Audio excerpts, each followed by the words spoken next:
स्वागत है फ्रेंड्स आप सभी का Vijay Singh study group channel में।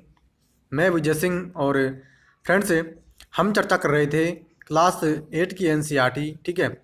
और उसमें हमने 2 लेसन अभी तक कंप्लीट कर लिए हैं, ठीक है। और दूसरा जो लेसन था हमारा, वो जो हमारा धर्मनिरपेक्षता का मॉडल है, ठीक है।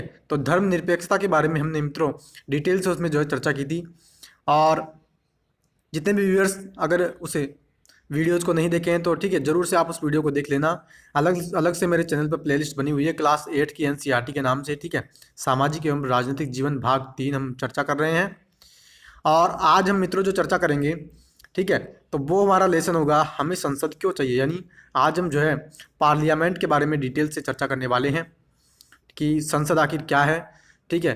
किसी भी देश में पार्लियामेंट की क्या भूमिका होती है, ठीक है, क्या रोल उसका होता है और कैसे प्रतिनिधियों को हम चुनते हैं। तो वे सभी बातें आज हम डिटेल से चर्चा करने वाले हैं। तो जितने भी व्यूअर्स ने अभी तक मेरे चैनल को सब्सक्राइब नहीं किया तो मित्रों ज़रूर से आप मेरे चैनल को सब्सक्राइब कर लीजिएगा, ठीक है। नोटिफिकेशन बेल के ऑल के बटन पर आप क्लिक कर लेना ताकि मेरी वीडियो का नोटिफिकेशन आपको मिल जाएगा, ठीक है फ्रेंड्स। तो देखिए चर्चा हम स्टार्ट कर रहे हैं और क्या कहता है, देखो सुनिएगा। कहता है कि हम भारतीयों को इस बात का गर्व है कि हम एक लोकतांत्रिक व्यवस्था का हिस्सा हैं। यानी हम जो है, यानी हमारा जो देश है और हमने हमारे देश में लोकतांत्रिक व्यवस्था अपना रखी है। जनता के द्वारा, जनता के लिए जो जनता का शासन होता है, ठीक है। तो उसी की बात यहाँ पे कर रहा है कि हमें गर्व है कि हम जो है लोकतांत्रिक व्यवस्था का हिस्सा है। और कहते हैं कि इस अध्याय में हम निर्णय प्रक्रिया में सहभागिता और लोकतांत्रिक सरकार के लिए नागरिकों की सहमति के महत्व और जैसे विचारों के आपसी संबंधों को समझने की कोशिश करेंगे। यानी कह रहा है इस अध्याय में चर्चा करेंगे कि कोई भी अगर डिसीजन मेकिंग अगर हम कर रहे हैं, यानी सरकार अगर कोई भी निर्णय ले रही है तो उसमें जो जनता की सहभागिता की हम बात करेंगे, ठीक है। और नागरिकों की सहमति की भी हम उसमें चर्चा करने वाले हैं। आगे फ्रेंड्स कहता है कि ये वही तत्व हैं जो सम्मिलित रूप से भारत में एक लोकतांत्रिक व्यवस्था का निर्माण करते हैं। इस बात की सबसे अच्छी अभिव्यक्ति संसद के रूप में मिलती है।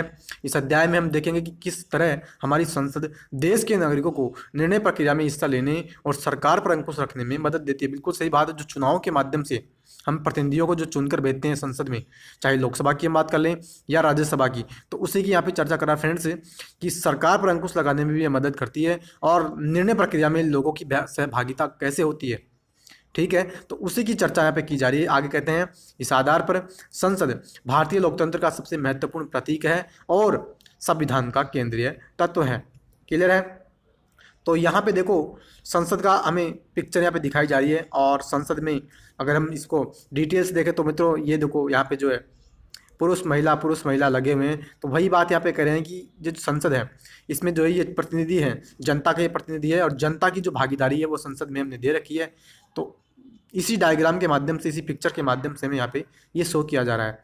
आगे देखो क्या कहता है, दुनिया सुनेगा कि लोगों को फैसला क्यों लेना चाहिए, यानी लोगों को फैसला क्यों लेना चाहिए उसके बारे में हम चर्चा कर रहे हैं। और देखो क्या कहता है, कहता है कि जैसा कि हम जानते हैं भारत 15 अगस्त 1947 को आज़ाद हुआ। इस आज़ादी के लिए पूरे देश की जनता ने एक लंबा और मुश्किल संघर्ष चलाया था, ठीक है। आगे कहते हैं इस संघर्ष में समाज के बहुत सारे तबकों की हिस्सेदारी थी। तरह तरह की पृष्ठभूमि के लोगों ने इसमें भाग लिया। वे स्वतंत्रता, समानता, निर्णय प्रक्रिया में हिस्सेदारी के विचारों से प्रेरित थे। यानी कह रहा है कि आज़ादी हमें जो मिली वो बहुत ही बड़े संघर्ष के साथ मिली है। और आज़ादी में जो मित्रों विविध धर्म के लोग, संप्रदायों के लोगों ने कंधे से कंधा मिलाकर के भाग लिया। 1857 की क्रांति की हम बात कर लें या भारत छोड़ो आंदोलन की हम बात कर लें, तो जो हमें आज़ादी मिली तो लोगों ने जो है कठिन संघर्ष किया, तब जाकर के हमें आज़ादी मिली है। और कहते हैं कि औपनिवेशिक शासन के तहत लोग ब्रिटिश सरकार से भयभीत रहते थे। वे सरकार के बहुत सारे फैसले से असहमत थे, लेकिन अगर वे इन फैसलों को की आलोचना करते तो उन्हें भारी खतरों का सामना करना पड़ता था, ठीक है। और फिर कहते हैं कि स्वतंत्रता आंदोलन ने यह स्थिति बदल डाली। राष्ट्रवादी खुलेआम ब्रिटिश सरकार की आलोचना करने लगे और अपनी पांगे पेश करने लगे। यानी जो हम बात करते हैं राष्ट्रवादी आंदोलन की, यानी स्वतंत्रता आंदोलन 1942 का, ठीक है। तो 1942 का जो स्वतंत्रता आंदोलन है तो उसी के बारे में हमसे चर्चा कर रहे हैं कि उसने जो है स्थिति बदल डाली और लोगों ने क्या किया, ब्रिटिश सरकार का खुलेआम विरोध करना स्टार्ट कर दिया। आगे क्या कहते हैं फ्रेंड्स, आगे कहते हैं कि 1885 में ही भारतीय राष्ट्रीय कांग्रेस ने मांग की कि विधायिका में निर्वाचित सदस्य होने चाहिए। यानी 1885 में कांग्रेस ने फिर इस बात की मांग उठाई कि जो विधायिका है तो उसमें हमारे हमारे जो भी निर्वाचित प्रतिनिधि है वो होने चाहिए, यानी हमारी भी उसमें भागीदारी होनी चाहिए और उन्हें बजट पर चर्चा करने और प्रश्न पूछने का अधिकार भी मिलना चाहिए। कहते हैं कि 1909 में बने गवर्नमेंट ऑफ इंडिया एक्ट ने कुछ हद तक निर्वाचित प्रतिनिधित्व की व्यवस्था को मंजूरी दी थी। यानी मित्रों 1919 का जो मार्ले मिंटो सुधार है, ठीक है, 1919 का मार्ले मिंटो सुधार, उसी के बारे में हमसे यहाँ पे चर्चा कर रहा है। यानी 1919 का मार्ले मिंटो सुधार, जिसको हम भारत शासन अधिनियम 1909 भी कहते हैं। और मित्रों आपकी जानकारी के लिए मैं बता दूं कि 1773 के रेगुलेटिंग एक्ट से लेकर के सन 1947 के भारतीय स्वतंत्रता अधिनियम, ठीक है, तो 1773 से लेकर के 1947 तक जितने भी मित्रों एक्ट आए थे, ठीक है, जितने भी अधिनियम आए थे, तो उन सभी अधिनियम मैंने जो है डिटेल से डिस्कशन करवा रखा है, मेरे चैनल पर अलग से प्लेलिस्ट बनी हुई है, ठीक है, तो उसमें जो है आप जाकर के देख लेना। जितने भी अधिनियम है वो मैंने आपको करवा दिए थे। और जो भारतीय राज्य व्यवस्था है, एम लक्ष्मीकांत की इंडियन पॉलिटी की जो बुक है, तो पहला ही लेसन हमारा यही स्टार्ट किया था हमने कि 1773 का रेगुलेटिंग एक्ट, ठीक है, तो जरूर से आप मित्रों देख लीजिएगा। और उसी की बात यहाँ पे कर रहे हैं कि जो 1919 का जो मार्ले मिंटो सुधार आया ना मित्रों, उसने कुछ निर्वाचित प्रतिनिधित्व की व्यवस्था की थी, ठीक है। हालांकि ब्रिटिश सरकार के अंतर्गत बनाई गई ये शुरुआती विधायिकाएं राष्ट्रवादियों के बढ़ते जारी दबाव के कारण ही बनी थी। यानी राष्ट्रवादियों ने जब दबाव किया, यानी राष्ट्रवादियों ने जब प्रेशर डाला सरकार के ऊपर, ब्रिटिश सरकार के ऊपर, तब जाकर के उन्होंने जो है कुछ जो शुरुआती जो उन्होंने डिसीजन लिए कि भारतीयों को भी विधायिका में कुछ प्रतिनिधित्व दिया जाना चाहिए, तो उन्होंने जब प्रेशर बनाया तब जाकर के मित्रों उन्होंने ऐसा किया है। लेकिन कहते हैं कि इनमें भी सभी वयस्कों को न तो वोट डालने का अधिकार था और न ही आम लोग निर्णय प्रक्रिया में हिस्सा ले सकते थे। बिल्कुल सही बात है कि कुछ ही लोगों को हमने जो है, केवल 10% लोगों को हमने मित्रों मताधिकार दिया था। जो एक्ट है उस एक्ट में मैंने आपसे डिटेल से इस बात की चर्चा करवा रखी है। जरूर से आप मित्रों उन अधिनियम को देख लीजिएगा, आपकी और भी कोई जो कन्फ्यूजन है वो आपकी दूर हो जाएगी। आगे नेक्स्ट क्या कहता है, कहता है कि जैसा कि आपने पहले अध्याय में पढ़ा, औपनिवेशिक शासन के अनुभव और स्वतंत्रता संघर्ष में तरह तरह के लोगों की हिस्सेदारी के आधार पर राष्ट्रवादियों को विश्वास हो गया कि स्वतंत्र भारत में सभी लोग अपने जीवन को प्रभावित करने वाले फैसले में हिस्सा लेने की क्षमता रखते हैं। यानी मित्रों ये कह रहा है कि जब औपनिवेशिक शासन के विरुद्ध लोगों ने जब स्वतंत्रता संघर्ष में भाग लिया, तो लोगों को फिर यानी राष्ट्रवादियों को यह विश्वास हो गया कि जो है हमारी भी निर्णय प्रक्रिया में भागीदारी होनी चाहिए और हम भी जो है निर्णय प्रक्रिया में भागीदारी ले सकते हैं, हम उसकी क्षमता रखते हैं। कहते हैं कि स्वतंत्रता मिलने पर हम एक स्वतंत्र देश के नागरिक बनने वाले थे, लेकिन इसका यह मतलब नहीं था कि सरकार जो चाहे कर सकती थी। इसका मतलब यह था अब सरकार को लोगों की ज़रूरतों और मांगों के प्रति संवेदनशील रहना होगा। यानी मित्रों ये कह रहा है कि हम जो हमें आज़ादी मिलने वाली थी, और इसका मतलब ये नहीं है कि जो सरकार है वो जो है मनमानी करने लगे, ठीक है। सरकार को संवेदनशील रहना होगा, लोगों की ज़रूरतों का ध्यान रखना होगा। सामाजिक और यानी सामाजिक, आर्थिक और राजनीतिक न्याय की जो हम बात करते हैं, एक लोक कल्याणकारी राज्य की स्थापना की हम जो चर्चा करते हैं, तो उसी के लिए जो मित्रों सरकार को काम करना होगा, ठीक है। तो यहाँ पे देखिए एक पिक्चर दिखाई जा रही है मित्रों इस वृद्ध आदमी की। तो देखो क्या कह रहा है, बटन दबाएं और वोट डालें, यानी ये वोटिंग से संबंधित है। और देखो नीचे क्या लिख रखा है, नीचे लिख रखा है एक चित्र में मतदाता इलेक्ट्रॉनिक वोटिंग मशीन के इस्तेमाल की विधि पढ़ रहा है, यानी ईवीएम से कैसे जो है वोटिंग डाली जाती है, तो उसी के बारे में ये पढ़ रहा है। कहता है 2004 के आम चुनाव में पहली बार पूरे देश में ईवीएम का इस्तेमाल किया गया था। बिल्कुल सही बात है मित्रों, और बहुत ही इंपॉर्टेंट क्वेश्चन भी बन सकता है कि 2004 को जब चुनाव हुआ, आम चुनाव यानी जो हमारा केंद्रीय चुनाव की हम बात करते हैं, तो उसी में जो है पहली बार ईवीएम का इस्तेमाल हुआ। और आगे कहते हैं कि इस चुनाव में ईवीएम के इस्तेमाल से 1,50,000 पेड़ों की रक्षा हुई, क्योंकि मतपत्रों की छपाई के लिए इन पेड़ों को काटकर 8,000 टन कागज बनाना पड़ता है। यानी ईवीएम का लाभ भी यहाँ पे जो हमारे बेनिफिट है वो बताए जा रहे हैं कि 1 लाख यानी 1.5 लाख के लगभग पेड़ों को काटने से बचाया गया। और उससे क्या हुआ कि जो बैलेट पेपर छपते थे तो उनकी छपाई नहीं हुई, और ईवीएम से जो हमने वोट डाले तो प्रकृति का भी यहाँ पे जो संरक्षण हुआ है। क्लियर है। अब देखो नेक्स्ट क्या कह रहा है फ्रेंड्स, ध्यान से सुनिएगा। कहता है कि संघर्ष के सपनों और आकांक्षाओं ने स्वतंत्र भारत के संविधान में ठोस रूप ग्रहण किया। इस संविधान ने सार्वभौमिक वयस्क मताधिकार के सिद्धांत को अपनाया है। सार्वभौमिक वयस्क मताधिकार का मतलब है देश के सभी वयस्क नागरिकों को वोट डालने का अधिकार। मैंने आपसे मित्रों पहले लेसन में भी इस बात की चर्चा कर ली थी कि 61वें संविधान संशोधन अधिनियम 1988 के माध्यम से सन 1989 में हमने मतदान की आयु को मतदान की जो एज है उसको 21 वर्ष से घटा करके 18 वर्ष मित्रों हमने कर दिया था, और सार्वभौमिक वयस्क मताधिकार का हमने यहाँ पे लोगों को अधिकार दिया कि जो भी वयस्क लोग हो जाएंगे, यानी 18 साल से अगर उम्र का कोई भी व्यक्ति है तो उसको वोटिंग राइट हमने दिया है, चाहे वो किसी भी धर्म का हो, मजहब का हो, संप्रदाय का हो, किसी भी जाति का हो। ठीक है, और वही बात यहाँ पे कह रहे हैं कि हमने सभी को वोटिंग राइट्स हमने प्रदान किया है। क्लियर। अब देखो नेक्स्ट क्या कर रहा है, लोग और प्रतिनिधि, यानी लोग और यानी जनता और जनता के प्रतिनिधि है, तो उनकी हम जो है हम चर्चा कर रहे हैं। और देखो क्या कहता है, सहमति का विचार लोकतंत्र का प्रस्थान बिंदु होता है। सहमति का मतलब है चाह, स्वीकृति और लोगों की हिस्सेदारी, यानी सहमति का मतलब कि यहाँ पे बात कर रहा है कि सहमति का हम मतलब ये समझते हैं कि लोगों ने इस बात की स्वीकृति दे दी है। ठीक है, लोगों की इसमें हिस्सेदारी है, लोगों का निर्णय ही लोकतांत्रिक सरकार का गठन करता है और उसके कामकाज के बारे में, ठीक है, क्या कहता है, उसके कामकाज के बारे में फैसला देता है। इस तरह के लोकतंत्र के पीछे मूल सोच यह होती है कि व्यक्ति या नागरिक ही सबसे महत्वपूर्ण है और सैद्धांतिक स्तर पर सरकार एवं अन्य सार्वजनिक संस्थानों में इन नागरिकों की आस्था होनी चाहिए। यानी कहता है कि लोकतंत्र के पीछे क्या सोच होती है, ऐसी सोच होती है मित्रों कि सरकार और सार्वजनिक जो अन्य संस्थान हैं उनकी नागरिकों की आस्था उसमें होनी चाहिए। आगे कहता है कि व्यक्ति सरकार को अपनी मंजूरी कैसे देता है, यानी व्यक्ति वोटिंग के माध्यम से सरकार को मंजूरी देता है। तो उसी की देखो यहाँ पे चर्चा कर रहे हैं हम। कहते हैं कि जैसा कि आपने पढ़ा है, मंजूरी देने का एक तरीका है चुनाव। ठीक है, फिर कहते हैं लोग चुनाव संसद के लिए अपने प्रतिनिधियों का चुनाव करते हैं, यानी लोग संसद के लिए अपने प्रतिनिधियों का चुनाव करते हैं। इन्हीं निर्वाचित प्रतिनिधियों में से एक समूह सरकार बनाता है। बिल्कुल सही बात है, हमने जनता ने प्रतिनिधियों को चुना है और प्रतिनिधि फिर जाकर के लोकसभा की हम बात करें तो वे जो है सरकार का निर्माण वहाँ पे करते हैं। और आगे फ्रेंड्स कहता है जनता द्वारा चुने गए सभी प्रतिनिधियों के इस समूह को ही हम संसद कहते हैं। यह संसद सरकार को नियंत्रित करती है और उसका मार्गदर्शन करती है। इस लिहाज से अपने निर्वाचित प्रतिनिधियों के माध्यम से लोग ही सरकार बनाते हैं और उस पर नियंत्रण रखते हैं। यानी मित्रों ये कह रहा है कि संसद क्या करती है, संसद जो होती है, संसद विधायिका, उसको जो हम संसद कहते हैं, और सरकार पर मित्रों वो नियंत्रण करती है।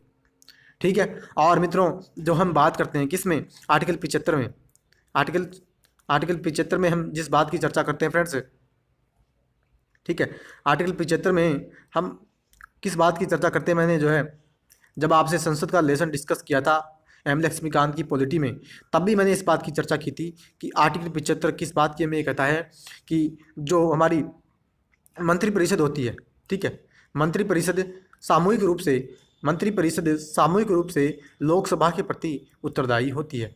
यानी सवाल जवाब अगर मंत्रिपरिषद से करना होगा तो लोकसभा में उससे सवाल जवाब होगा और उसकी जो है वहाँ पे जिम्मेवारी बनती है, उसका उत्तरदायित्व तो बनता है कि उन सवालों का वो जवाब दे।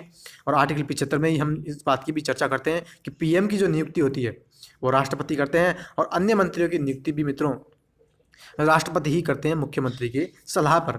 ठीक है, तो ये मैंने आर्टिकल 75 की भी आपसे चर्चा कर दी।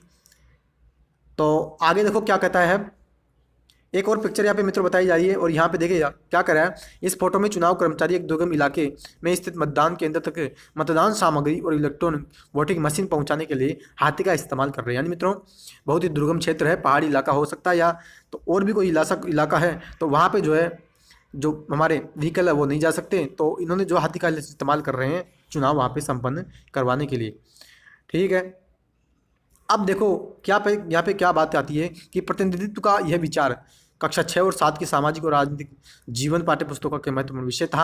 आप इस बात से पहले ही परिचित हैं कि सरकार के विभिन्न स्तरों पर प्रतिनिधियों का चुनाव किस तरह किया जाता है। आइए निम्न अभ्यास के माध्यम से इस विचार को हम फिर से दोहरा लें। यानी मैंने आपसे पहले मित्रों चर्चा की थी क्लास 6 की एनसीईआरटी और 7 की एनसीईआरटी, मैंने मित्रों दोनों आपको जो है कंप्लीट करवा दी है। जिन्होंने भी उस एनसीईआरटी को नहीं देखा जरूर से मित्रों आप देख लीजिएगा, बहुत ही इंपॉर्टेंट है और एक आसान शब्दों में आपकी जो अंडरस्टैंडिंग जो बनती है पॉलिटी में, तो वो आपकी जो है एक आसान तरीके से बन जाएगी।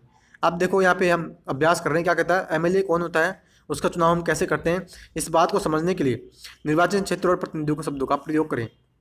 ठीक है, यानी क्लास 8 की एनसीईआरटी है तो उसी हिसाब से बच्चों के हिसाब से यहाँ पे क्रियाकलाप है। और फिर देखो यहाँ पे क्या कहता है कि राज्य विधानसभा और संसद यानी लोकसभा के बीच फर्क क्या होता है, अपने शिक्षक के साथ चर्चा कीजिए। तो ये क्रियाकलाप है, आगे हम बढ़ते हैं मित्रों।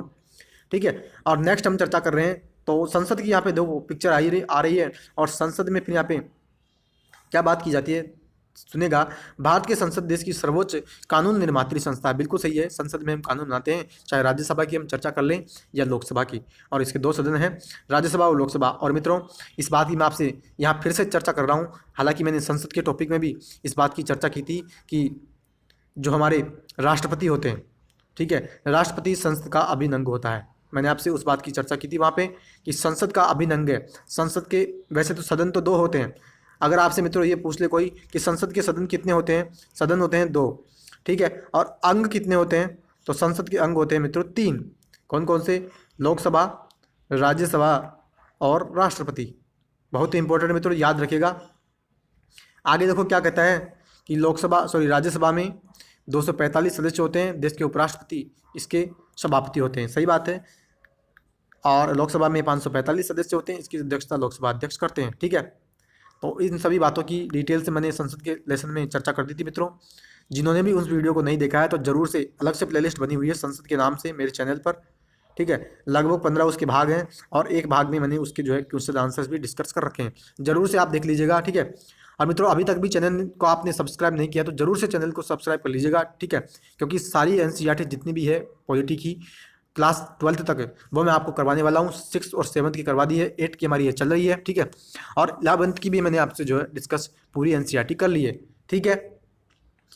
तो जरूर से आप चैनल को सब्सक्राइब कर लीजिएगा। अब देखो मित्रों, हम संसद की चर्चा कर रहे हैं और संसद की जो भूमिका की हम बात करते हैं, यानी जो रोल ऑफ जो हमारा पार्लियामेंट है, यानी संसद की जो भूमिका है उसके बारे में क्या हमसे चर्चा की जाएगी। देखो सुनेगा, आज़ादी के बाद गठित की गई भारतीय संसद लोकतंत्र के सिद्धांतों में भारतीय जनता की आस्था का प्रतीक है। यानी संसद जो है वो संसद के अंदर हमारी जनता है उसकी आस्था है, क्योंकि वो अपने प्रतिनिधियों को चुनती है और वो सरकार का निर्माण करते हैं, लोगों के लिए जन कल्याणकारी योजनाएं बनाते हैं और सभी लोगों की जो सुरक्षा उनकी रक्षा करते हैं। ये सिद्धांत है निर्णय प्रक्रिया में जनता की हिस्सेदारी और सहमति पर आधारित शासन, यानी जनता से हम यहाँ पे जो है सुझाव मांगते हैं तो जनता की यहाँ पे भागीदारी हो गई।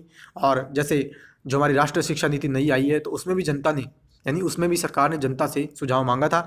तो यही बात यहाँ पे निष्कर्ष निकल के आ रहा है मित्रों कि सरकार की अगर कोई सरकार योजना लेकर के आती है तो निर्णय प्रक्रिया में जनता की उसमें जो है सहमति होती है, जनता की उसमें जो भागीदारी होती है। और जो गुड गवर्नेंस की भी हम बात करते हैं ना मित्रों, यानी सुशासन की जो हम बात करते हैं तो सुशासन के अंदर भी मित्रों जनता की जन भागीदारी की हम उसमें चर्चा करते हैं, ठीक है।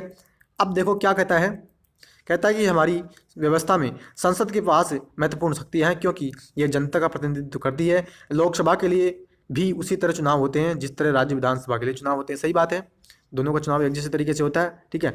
और जैसे जो समानुपातिक प्रतिनिधित्व प्रणाली यानी एकल संक्रमण मत जो सिद्धांत है, ठीक है मित्रों, तो इसके माध्यम से उपराष्ट्रपति का चुनाव, राष्ट्रपति का चुनाव, ठीक है, विधान परिषद का चुनाव और राज्यसभा का चुनाव, 4 चुनाव मित्रों ऐसे हैं जो इस पद्धति के माध्यम से होते हैं। ये पद्धति आखिर है क्या, यानी समानुपातिक, ठीक है, समानुपातिक प्रतिनिधित्व और प्रणाली, यानी एकल संक्रमण मत सिद्धांत क्या है। डिटेल से इसके बारे में मित्रों आपको जानना है तो मेरे चैनल पर राजनीतिक शब्दावली के नाम से अलग से प्लेलिस्ट डली हुई है, उसमें जो जितनी भी राजनीतिक शब्दावलियाँ हैं, जितनी जैसे कि साधारण विधेयक कैसे कौन सा होता है, ठीक है, सरकारी विधेयक कौन सा होता है, गैर सरकारी सदस्य क्या होते हैं, ठीक है, और जो हम बात करते हैं समानुपातिक प्रतिनिधित्व प्रणाली आखिर होती क्या है, ठीक है, संवैधानिक, गैर संवैधानिक, सांविधिक, इनके अंदर आखिर अंतर क्या होता है। तो जितने भी जो भी शब्दावली होती है ना, राजनीतिक जो टर्मिनोलॉजी है, तो उस टर्मिनोलॉजी के बारे में मैंने डिटेल से वहाँ डिस्कशन करा रखा है, जरूर से आप उसको देख लीजिएगा, आपकी जितनी भी मित्रों कन्फ्यूजन है आपकी वहाँ दूर हो जाएगी। आगे देखो क्या कहता है, कहता है कि आमतौर पर लोकसभा के लिए हर 5 साल में चुनाव होते हैं, जैसा कि प्रश्न संख्या 41 पर दिए गए नक्शे में दिखाया गया है।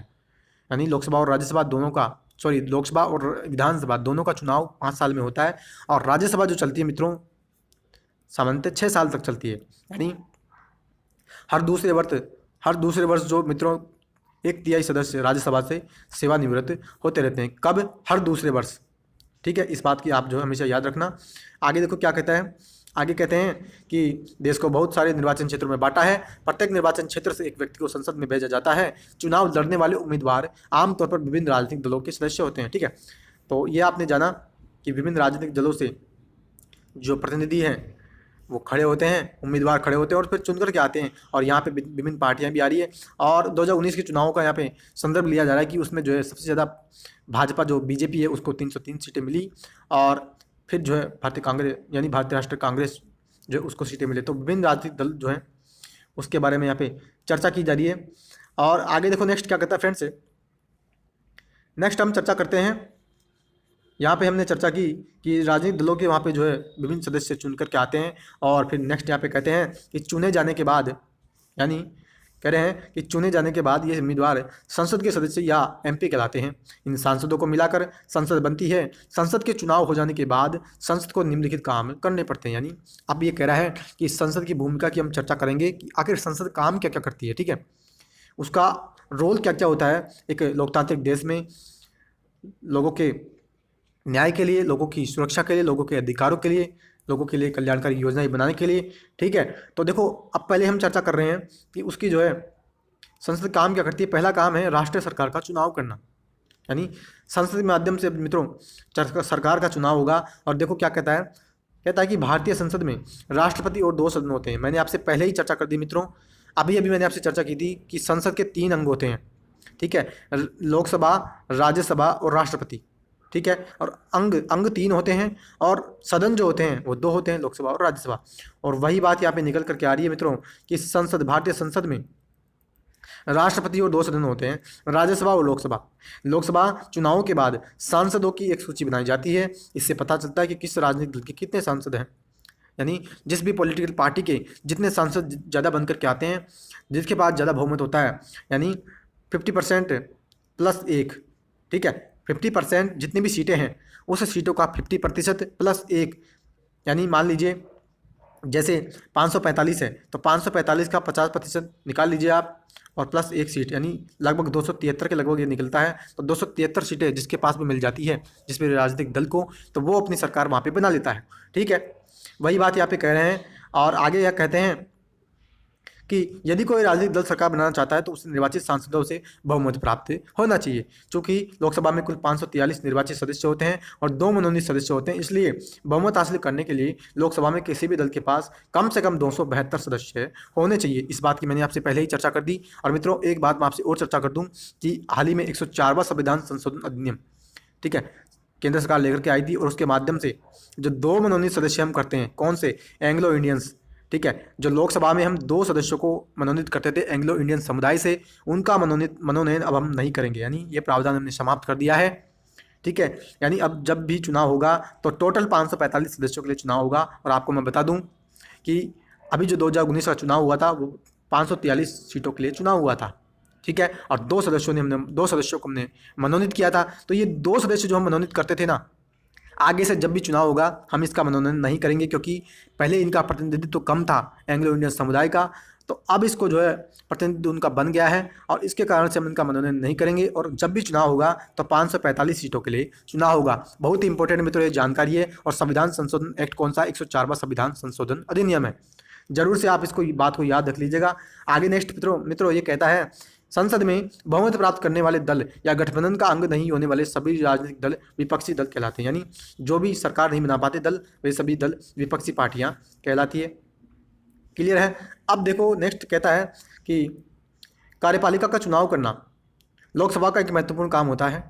जैसा कि आपने पहले अध्याय में पढ़ा, कार्यपालिका ऐसे लोगों का समूह होती है जो संसद के द्वारा बनाई गई कानूनों को लागू करने के लिए मिलकर काम करती है। यानी मित्रों विधायिका और कार्यपालिका और न्यायपालिका 3 अंगों और मीडिया 4 अंगों की मैंने आपसे जो है पहले लेसन में चर्चा कर ली थी। यानी विधायिका संसद कहलाती है, कार्यपालिका कौन सी होगी, जिसमें जितने भी मंत्री होंगे, चाहे पीएम की बात कर लें या और भी मिनिस्टर्स, तो वे सभी कार्यपालिका के अंतर्गत आते हैं। और वही बात यहाँ पे कह रहे हैं कि वे कानूनों को लागू करते हैं, ठीक है। जब हम सरकार शब्द का इस्तेमाल करते हैं तो हमारे जहन में अक्सर यही कार्यपालिका होती है। यानी सरकार कौन होती है, सरकार कार्यपालिका को होती है। और जो संघ की कार्यपालिका होती है उसमें हम राष्ट्रपति, उपराष्ट्रपति, प्रधानमंत्री, मंत्रिपरिषद और जो भारत का महान्यायवादी होता है, ठीक है, अटॉर्नी जनरल ऑफ इंडिया, तो उसको भी हम उसमें गिनते हैं। इस बात की मैंने आपसे चर्चा कर दी, ठीक है। अगर आपने और भी ज़्यादा जानना है तो मित्रों मेरे जो एम लक्ष्मीकांत की जो लेसन्स है, ठीक है, पॉलिटी के बुक के, तो ज़रूर से आप उसको देख लीजिएगा। संघ की कार्यपालिका, संघ की जो संसद है, तो संसद के टॉपिक में आपको ये सभी बातें मिल जाएगी। आगे हम चर्चा करते हैं फ्रेंड्स। कहता है कि भारत का प्रधानमंत्री लोकसभा में सत्ताधारी दल का मुखिया होता है। ठीक है, सामान्यतः हम मित्रों ये देखते हैं कि जो पीएम का चुनाव होता है वो लोकसभा से होता है, लेकिन जो हमारे जो प्रधानमंत्री बने थे मनमोहन सिंह जी, तो वो राज्यसभा के सदस्य थे। यानी पीएम अगर कोई बनना चाहता है तो वो किसी भी सदन का सदस्य हो सकता है, और अगर व्यक्ति बिना चुनाव लड़े भी पीएम बन सकता है, लेकिन ओनली वो 6 माह तक ही बन सकता है। 6 माह के अंदर अंदर आगे फिर उसको किसी भी सदन की सदस्यता लेनी पड़ेगी। ठीक है, आगे कहता है कि प्रधानमंत्री अपने दल के सांसदों में से मंत्रियों का चुनाव करता है, जो प्रधानमंत्री के साथ मिलकर फैसलों को लागू करते हैं। ये मंत्री स्वास्थ्य, शिक्षा, वित्त इत्यादि विभिन्न सरकारी कार्यों का जिम्मा संभालते हैं। और मित्रों, इसी बात की मैंने आपसे जो है चर्चा, अगर मैं आपसे संदर्भ लूँ तो जो अनुच्छेद 74 की हम बात करते हैं, संविधान का अनुच्छेद 74 क्या कहता है? संविधान का अनुच्छेद 74 ये कहता है मित्रों कि राष्ट्रपति को सलाह देने के लिए, राष्ट्रपति को सहायता और सलाह देने के लिए मंत्रिपरिषद होती है, जिसका प्रमुख प्रधानमंत्री होता है। और आर्टिकल 75 क्या कहता है कि प्रधानमंत्री की नियुक्ति तो राष्ट्रपति कर देते हैं, लेकिन अन्य मंत्रियों की जो नियुक्ति होती है उनकी नियुक्ति भी मित्रों राष्ट्रपति के द्वारा ही की जाती है, लेकिन प्रधानमंत्री की सलाह पर। और वही बात यहाँ पे हमसे की जा रही है क्या, कि ये कह रहा है कि प्रधानमंत्री अपने दल के सांसदों में से मंत्रियों का चुनाव करता है, और फिर वो मंत्री स्वास्थ्य हो या शिक्षा मंत्री हो या वित्त मंत्री आदि सरकारी कामों का जिम्मा संभालते हैं। तो अनुच्छेद 74 और 75 की भी मैंने आपसे यहाँ पे चर्चा कर दी है। ठीक है, अब देखो क्या कहता है इस तालिका में। हम क्या देख रहे हैं, 2009 में हुए 15वीं लोकसभा के चुनाव परिणाम दिखाए गए हैं इसमें। इन चुनावों में इंडियन नेशनल कांग्रेस को सबसे ज़्यादा सीटें मिली, लेकिन फिर भी वह लोकसभा में बहुमत हासिल नहीं कर पाई, लिहाजा उसे अन्य दलों के साथ यूपीए का गठन करके सरकार बनानी पड़ी। यानी मित्रों जितनी, यानी 50% प्लस 1, तो 50% प्लस 1 उसको सीटें चाहिए थी, लेकिन उसको उतनी सीटें नहीं मिली। ठीक है, 206 सीटें ही उसको मिली है। तो इसी कारण से उसको जो है फिर जो यूपीए की हम बात करते हैं, तो यूपीए नाम से गठबंधन बनाया गया, और उसी के तहत फिर उन्होंने जो है 2009 के चुनाव में सरकार बनाई। ठीक है, अब देखो फ्रेंड्स नेक्स्ट क्या कहता है। नेक्स्ट कहता है कि हाल के सालों में काफ़ी बार किसी एक राजनीतिक दल को बहुमत नहीं मिल पाया, जो कि सरकार बनाने के लिए एकदम ज़रूरी है। ऐसी सूरत में कई राजनीतिक दल मिलकर एक गठबंधन सरकार बना लेते हैं और मुद्दों को साझा मुद्दों पर काम करते हैं। यानी गठबंधन की यहाँ पे बात की जा रही है। हालांकि पिछले 2 चुनावों से हम बात करें तो 2014 के चुनाव हो और 2019 के चुनाव, दोनों में जो भारतीय जनता पार्टी है बीजेपी को, ठीक है, तो स्पष्ट रूप से यानी पूर्ण बहुमत उनको मिला है। और 50% प्लस 1 की जो हम बात करते हैं, तो इतनी सीटें अगर किसी राजनीतिक पार्टी को, अगर पॉलिटिकल पार्टी को वो मिल जाती है, तो वो सरकार बनाने के लिए जो है योग्य हो जाता है। और 273 की हम बात करते हैं, लेकिन उनको तो 303 के लगभग सीटें मिली थी। ठीक है, आगे देखो फ्रेंड्स, आगे हम चर्चा कर रहे हैं क्या कहता है केंद्रीय सचिवालय के बारे में। उसको हम बाद में देखते हैं। देखो पहले इसको कंटिन्यू करते हैं कि राज्यसभा मुख्य रूप से देश के राज्यों की प्रतिनिधि के रूप में काम करती है। यानी राज्यसभा का मतलब क्या होता है, वह राज्यों का प्रतिनिधित्व करती है। ठीक है, इसीलिए हम उसको जो राज्यसभा कहते हैं। और राज्यसभा भी कोई कानून बनाने का प्रस्ताव पेश कर सकती है। किसी विधेयक को कानून के रूप में लागू करने के लिए जरूरी है कि उसे राज्यसभा की भी मंजूरी मिल चुकी हो। बिल्कुल सही बात है। और संसद के टॉपिक में डिटेल से मैंने इस बात की चर्चा भी की थी। कोई भी बिल, ठीक है, कोई भी बिल हम सदन में लेकर के आते हैं, चाहे हम राज्यसभा की बात कर लें या लोकसभा की, तो उस बिल को तभी जो है कानून बनता है। यानी वो बिल तभी कानून बनता है जब दोनों सदनों की आपसी उसमें सहमति होती है, और राष्ट्रपति उसको जो है अपनी जो सहमति है वो दे देते हैं। और आगे कहते हैं कि इस प्रकार राज्यसभा की भी बहुत महत्वपूर्ण भूमिका होती है। संसद का यह सदन लोकसभा द्वारा पारित किए गए कानूनों की समीक्षा करता है, और अगर ज़रूरत हुई तो उनमें संशोधन भी करता है। बिल्कुल सही बात है कि अगर लोकसभा कोई बिल लेकर के आ रही है और राज्यसभा को उसमें जो है कोई किसी भी प्रकार की आपत्ति है, तो उसमें जो है वो संशोधन का प्रस्ताव राज्यसभा करती है। और आगे कहते हैं कि राज्यसभा के सदस्यों का चुनाव विभिन्न राज्यों की विधानसभाओं के निर्वाचित सदस्य करते हैं। बिल्कुल सही बात है। और राज्यसभा के चुनाव की मित्रों, राज्यसभा के सदस्यों का चुनाव की हम बात करें तो वो समानुपातिक प्रतिनिधित्व प्रणाली की, जो मैंने आपसे चर्चा की थी, समानुपातिक प्रतिनिधित्व प्रणाली के माध्यम से, एकल संक्रमण मत के माध्यम से मित्रों इनका चुनाव होता है। और जो विधानसभा के जो सदस्य होते हैं, सभी राज्यों की विधानसभाओं के सदस्यों के माध्यम से हम राज्यसभा के सदस्यों का चुनाव करते हैं। राज्यसभा में 233 निर्वाचित सदस्य होते हैं और 12 सदस्य राष्ट्रपति की ओर से मनोनयन होता है। ठीक है, तो 233 निर्वाचित होते हैं और 12 सदस्यों को मित्रों राष्ट्रपति मनोनीत करते हैं। और कहाँ से मनोनीत करते हैं, जो हम बात करते हैं कला, ठीक है, कला, वाणिज्य या अन्य कोई विशेष क्षेत्र से, इन लोगों को राष्ट्रपति के द्वारा मनोनीत किया जाता है। और आगे फ्रेंड्स नेक्स्ट कामों की बात करते हैं कि सरकार को नियंत्रित करना और मार्गदर्शन देना और जानकारी देना। संसद का काम यहाँ पे और देखो क्या निकल करके आता है कि जब संसद का सत्र चल रहा होता है तो उसमें सबसे पहले प्रश्नकाल होता है। बिल्कुल सही बात है, प्रश्नकाल पहले आता है, फिर शून्यकाल आता है। इस बात की आप याद रख लीजिएगा। ट्रिक की अगर मैं बताऊं तो पशु आप याद रख लीजिएगा, पै का मतलब प्रश्नकाल, सु का मतलब शून्यकाल। ठीक है, आगे देखो कहता है इसके माध्यम से सांसद सरकार के कामकाज के बारे में जानकारी हासिल करते हैं। इसके जरिए संसद कार्यपालिका को नियंत्रित करती है। ठीक है, प्रश्नकाल और शून्यकाल के माध्यम से, यानी प्रश्नकाल में प्रश्न पूछे जाते हैं और फिर उसमें जो है वो जो मैंने बाप से बात की थी कि मंत्रिपरिषद जो होती है वो सामूहिक रूप से लोकसभा के प्रति उत्तरदायी होती है। ठीक है, आर्टिकल 75 में इस बात की हम चर्चा भी करते हैं। तो वही बात यहाँ पे निकल कर आ रही मित्रों, इस संसद जो होती है कार्यपालिका को नियंत्रित करती है और सवालों के माध्यम से सरकार को उसकी खामियों के प्रति आगाह किया जाता है। ठीक है, आगे कहते हैं इस तरह सरकार को क्या कहते हैं, इस तरह सरकार को भी जनता के प्रतिनिधियों यानी सांसदों के जरिए जनता की राय जानने का मौका मिलता है।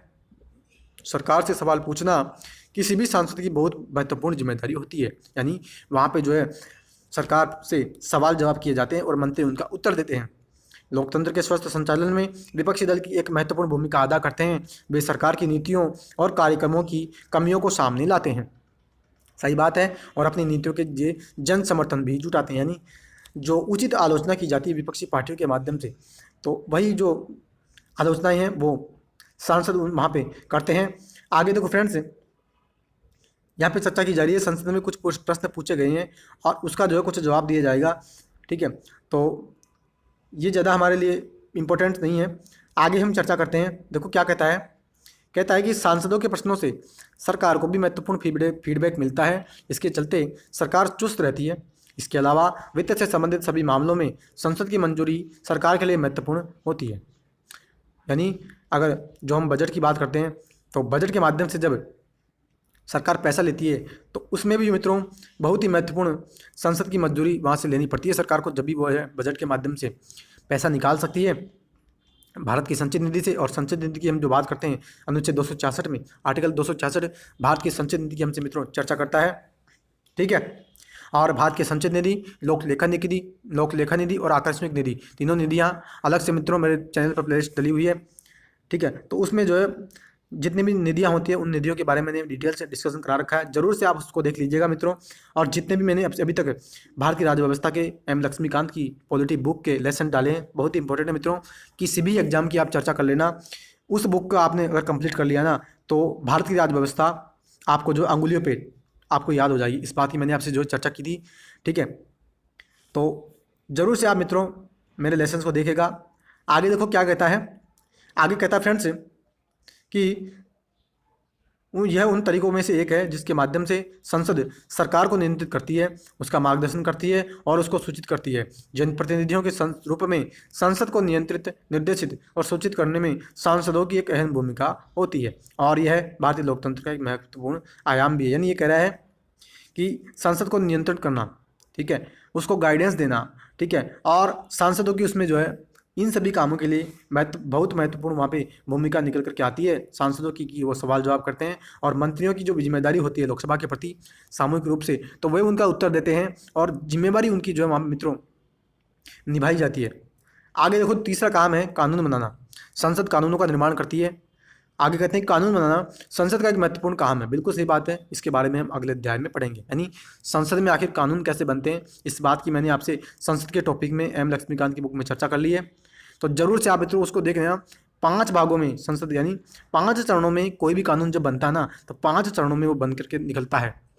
एक एक प्रावधान की मैंने डिटेल से वहाँ पे चर्चा करा रखी है। आगे देखो क्या कहता है कि संसद में आखिर लोग कौन होते हैं। ठीक है, तो देखो संसद में कौन से लोग होते हैं उसकी यहाँ पे चर्चा की जा रही है और कहता है संसद में विभिन्न पृष्ठभूमि वाले लोगों की संख्या बढ़ती जा रही है। यानी चाहे दलित समुदाय से हो, अनुसूचित जातियों जनजातियों से हों या मुस्लिम समुदाय के लोग हों, और आखिर ट्रांसजेंडर्स भी जो है मित्रों अब संसद में आने लगे हैं। कहते हैं कि उदाहरण के लिए अब ग्रामीण पृष्ठभूमि वाले संसदों की सदस्यों की संख्या पहले से ज़्यादा, यानी ग्रामीण क्षेत्र से जो लोग हैं, जो जनप्रतिनिधि हैं, वो ज़्यादा निकल करके आ रहे हैं। बहुत सारे क्षेत्र दलों के सदस्य भी अब बढ़ गए हैं। जिन समूहों और तबकों का अब तक संसद में कोई प्रतिनिधित्व नहीं था, वे अब चुनाव जीतकर आने लगे हैं। यानी मित्रों यही तो बात है मित्रों, अधिकार जो हम बात करते हैं कि मूल अधिकारों की, जो हमने संविधान के माध्यम से लोगों को अनुच्छेद 12 से लेकर के संविधान के माध्यम से अनुच्छेद 12 से लेकर के 35 तक जो हमने मूल अधिकार दिए हैं, और जो डीपीएसपी की हम बात करते हैं, तो उसी का ही परिणाम है कि जो समाज के दबे कुचले वर्ग हैं और समाज के जो निचले स्तर के जो समुदाय हैं, वो भी अब चुनाव जीत रहे मित्रों संसद में जनप्रतिनिधि के रूप में आने लगे हैं। और आगे फ्रेंड्स इसी बात की चर्चा हमसे की जाती है कि दलित और पिछड़े वर्गों की राजनीतिक हिस्सेदारी भी बढ़ रही है। ठीक है, और निम्नलिखित तालिका से पता चलता है कि अलग अलग सालों में लोकसभा के लिए वोट डालने वाली आबादी का प्रतिशत कितना था। तो इसके देखिए हम चर्चा करें कि लोकसभा का चुनाव हुआ, चुनाव वर्ष और मतदान का प्रतिशत, यानी पहली लोकसभा का जब चुनाव हुआ 1951-52 में, तो 61.1% के लगभग वहाँ पे मतदान का प्रतिशत रहा। लेकिन 17वीं जो लोकसभा का चुनाव हुआ 2019 में, उसमें 67.11% लोगों ने वोटिंग डाला है। यानी लोगों में राजनीतिक जो जागृति है, राजनीतिक जो जागरूकता है वो बढ़ी है, और इसी के लिए यानी इसी के कारण जो है जनता की उसमें भागीदारी भी अब बढ़ने लगी है। आगे फ्रेंड्स कहता है, आगे हमसे बात की जाती है कि देखने में आया है प्रतिनिधि मूलक लोकतंत्र अपने समाज को पूरे तौर पर सही ढंग से प्रतिबिंबित नहीं कर सकता। यह बात साफ दिखाई देने लगी है कि जब हमारे हित और अनुभव अलग अलग होते हैं तो एक समूह के व्यक्ति सबके हित में आवाज़ नहीं उठा सकते। यानी मित्रों ये कह रहा है कि अगर मान लीजिए सभी समुदायों के अगर एक समान हित है तब तो सही बात है, लेकिन अलग अलग समुदाय के अलग अलग हित जब होते हैं तो एक ही व्यक्ति यानी एक ही समूह का व्यक्ति उनके हितों के लिए आवाज़ नहीं उठा पाता। इसी बात को ध्यान में रखते हुए संसद में कुछ सीटें SC ST के लिए आरक्षित की गई है। बिल्कुल सही बात है कि हमने जो है कुछ सीटें फिर संसद में लोगों के लिए SC ST समुदाय के जो लोग हैं उनके लिए हमने जो सीटें आरक्षित वहाँ पे कर रखी है। और आगे फ्रेंड्स देखो क्या कहता है, आगे कहता है कि ऐसा इसलिए किया गया कि इन चुनाव क्षेत्रों से केवल दलितों और आदिवासी उम्मीदवार ही जीते। यानी इन चुनाव क्षेत्रों से आदिवासी और दलित उम्मीदवार जीते और संसद में उनकी भी उचित हिस्सेदारी हो। उनसे उम्मीद की जाती है कि वे दलितों और आदिवासियों की ज़िंदगी से जुड़े मुद्दों को ज़्यादा अच्छी तरह संसद में उठा सकते हैं। यानी मित्रों यानी वो जो सभी लोगों की भागीदारी होनी चाहिए, यानी जनता की उसमें भागीदारी की जो हम बात करते हैं ना कि जनता से सरकार सुझाव मांगती है, जनता की किसी भी निर्णय प्रक्रिया में भागीदारी होनी चाहिए। तो इसी कारण से सभी का प्रतिनिधित्व, ठीक है, यहाँ पे रिप्रेजेंटेटिव का मामला निकल करके आती है और इसी के कारण जनप्रतिनिधित्व बढ़ता है। और प्रतिनिधित्व के कारण ही हम जो है सभी वर्ग के जो समुदाय यानी सभी समुदाय के जो लोग हैं उसको जो है हम संसद में उनके लिए हमने छूट दे रखी है और हमने उनके लिए कुछ सीटें निर्धारित कर रखी है। आगे फ्रेंड्स कहता है इसी प्रकार हाल ही में महिलाओं के लिए भी सीटों के आरक्षण का सुझाव पेश किया गया है। इस सवाल पर अभी बहस जारी है। 60 साल पहले संसद में केवल 4% महिलाएं थी, आज भी उनकी संख्या 11% से जरा सा ऊपर ही पहुंच पाई। यानी मित्रों जो हम 33% आरक्षण की बात करते हैं, यानी महिलाओं के लिए लोकसभा में 33% आरक्षण होना चाहिए, यानी महिला उस सीट से केवल महिला का ही चुनाव हो। यानी कई राज्यों में तो विधानसभा के चुनाव जब होते हैं तो उनके लिए मित्रों राज्यों में तो कई राज्यों ने महिलाओं के लिए आरक्षण की व्यवस्था कर रखी है चुनावों में, लेकिन केंद्र में अभी भी आरक्षण का मामला महिलाओं के लिए लटका हुआ है और उसी की बात हमसे कर रहा है कि महिलाओं का जो प्रतिनिधित्व है वो कम है। अब जब आप इस बात पर ध्यान देते हैं कि आधी आबादी औरतों की है तो ये साफ हो जाता है कि संसद में उनकी संख्या बहुत कम है। यानी ये कह रहा है कि आधा आबादी भारत में महिलाओं की है, तो उसी हिसाब से उनका जो है प्रतिनिधित्व भी होना चाहिए मित्रों। और आगे कहते हैं कि इस तरह के मुद्दों की वजह से आज हमारा देश ऐसे कुछ मुश्किल और सुलझे सवालों से जूझ रहा है कि क्या हमारी लोकतांत्रिक व्यवस्था वाकई प्रातिनिधिक है या नहीं है। हम ऐसे सवाल पूछ सकते हैं और उनके जवाब ढूंढने की कोशिश भी कर रहे हैं। यह बात लोकतांत्रिक शासन व्यवस्था को ताकत और उसमें भारत के लोगों की आस्था को झलकाती है। यानी वही बात निकल करके आती है कि कितने लोगों का उसमें जो है प्रतिनिधित्व है, महिलाओं का भी है या और भी सब लोगों का उसमें प्रतिनिधित्व होता है। तो उसी की यहाँ पे बात निकल करके आती है कि भारतीय लोगों की उसमें जो आस्था कितनी है निकल करके आती है मित्रों। और ये लेसन मित्रों हमने चर्चा की आज संसद के बारे में, ठीक है, तो उसी के बारे में आज हमने डिटेल से डिस्कशन किया है। आई होप मित्रों कि सरल से सरल शब्दों में आपको मैंने समझाया है। अगर मित्रों वीडियो पसंद आए तो वीडियो को आपको ज़्यादा से ज़्यादा लोगों में शेयर करना है, ठीक है। चैनल को मित्रों ज़रूर से आप सब्सक्राइब कर लीजिएगा और वीडियो को लाइक ज़रूर करना, ठीक है। और मित्रों जो मैंने आपसे कहा कि संसद का आपको ज़रूर से टॉपिक देख लेना है कि कानून कैसे बनता है। नेक्स्ट लेसन में हम कानून बनाने की प्रक्रिया की चर्चा करेंगे, ठीक है। तो संसद में कानून कैसे बनता है, कितने चरणों से वो गुजर करके आता है, ज़रूर से आप मित्रों देख लीजिएगा। बहुत ही आसान शब्दों में मैंने आपके साथ वहाँ पे डिस्कशन करा रखा है, ठीक है। चैनल पर अलग से लिस्ट बनी हुई है, ज़रूर से आप उसको देख लीजिएगा। तो फ्रेंड्स अब हम मिलेंगे अगले लेसन में, तब तक के लिए हैव अ नाइस डे। जय हिंद, जय भारत, वंदे मातरम।